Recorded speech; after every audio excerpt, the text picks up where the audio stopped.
everyone, welcome to another episode of Me Marketing Decoded. This is Nayonika, and here with me is my co host today, Monisha, and we are going to discuss what makes or breaks a meme and how brands can make the best use out of them. We interrupt this program to bring you this important message.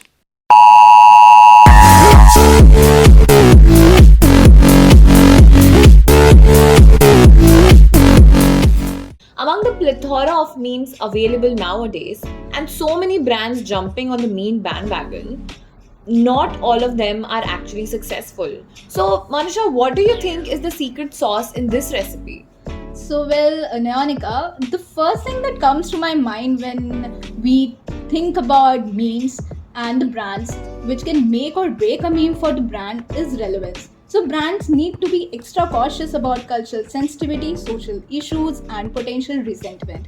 It's very essential to maintain a clear understanding of your brand's values and how they align with the messages they are conveying through the memes. Therefore, I think a successful meme must be congruent with the brand's identity, values, and the cultural context they are targeting. Also, it can appear inauthentic if it is forced or inappropriate as well.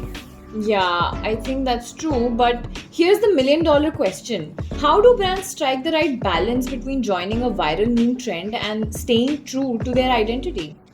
Hmm, that's a very great question, which most brands miss out actually, while considering the engagement of consumers as their own focal point. So brands need to be agile and responsive, but they also need to ensure that their meme content is aligned with their own core values and messaging as well. It's like more sort of walking a tightrope between being relevant and maintaining their brand integrity. Yeah, I think that's true. But I also think that a lot of this relevance that you're talking about comes from knowing your audience. As memes often rely on shared cultural references and inside jokes, if your target demographic isn't familiar with a particular meme or the context behind it, then your messaging can actually fall flat. So it's crucial to know your audience well and ensure that the memes actually resonate with them. That's right. And I have also noticed that how brands have been very creative with their memes lately.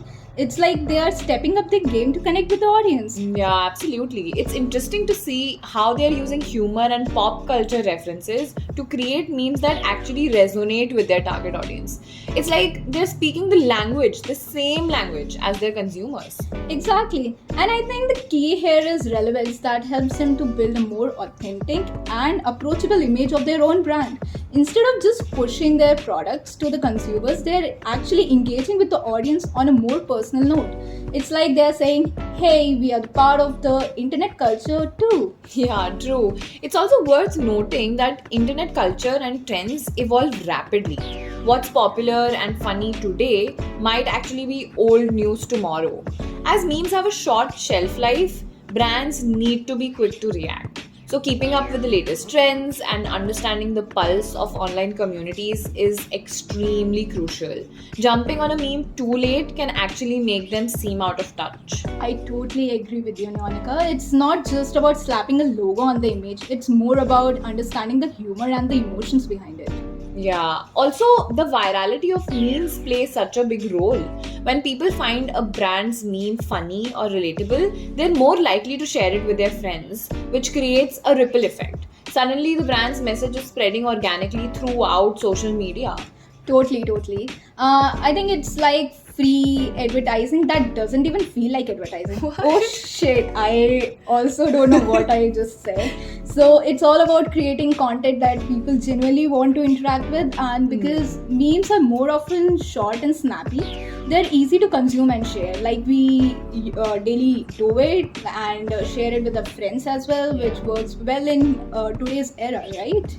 Yeah, definitely. I think it's also important to acknowledge that while memes can be a great way to connect with the audience, they're not actually a one size fits all solution. So, Monisha, what do you think are the limitations of this in this context? What have you observed? So lately there is I think I have observed is that there is a thin line between being timely and being respectful. And as you know that Ekta Kapoor was definitely not into it, but brands should avoid capitalizing on sensitive or tragic events with memes. I think if a meme is misinterpreted or if it touches on sensitive topics, it could lead to negative backlash and also damage the brand's image. So brands need to be extra careful not to come across as trying too hard or forcing themselves, and may sound more subtle. I think so. Yeah, I think that's a very valid concern. Memes are often deeply rooted in internet culture, and if a brand misinterprets that culture, I think it can definitely lead to a PR disaster. So brands really need to do their research and make sure that they're on the same wavelength as their target audience. Yes, right, Nianika. So, another important thing that came to my mind is walking the fine line between humor and offense. Yeah. So, memes can sometimes be very edgy or controversial, and I think no one wants to be just like Rahul Gandhi. So, and what's funny to one person might be offensive to another, right? So, brands need to exercise caution to avoid unintentionally offending their own audience. That's actually a very crucial point you said, Monisha. I think brands need to be aware of the potential impact of their meme content and ensure that it aligns well with their values and the values of your audience, like you mentioned earlier. A meme that's humorous in one context might be seen as insensitive and inappropriate or offensive in another. Oh yes, and another thing I think is very important to consider over here is over promotion, which I think we missed out before. Yeah. So if a meme feels like an ad in a disguise, it loses its charm completely, right? Yeah, I think that's right. I mean, if a meme is trying to sell me something or pushing me towards a subscription or something, I don't think I like it. I would want to engage with a meme and just like see it for the fun that it offers. Yeah, That's true. I know, right? Correct. So, my dear friends, these are the things brands need to keep in mind while using memes in their own social media strategy. Stay tuned to our next and final episode as we bring to you Zomato, Durex, Netflix, and many other brands. So, see you next time. Bye. Sayonara.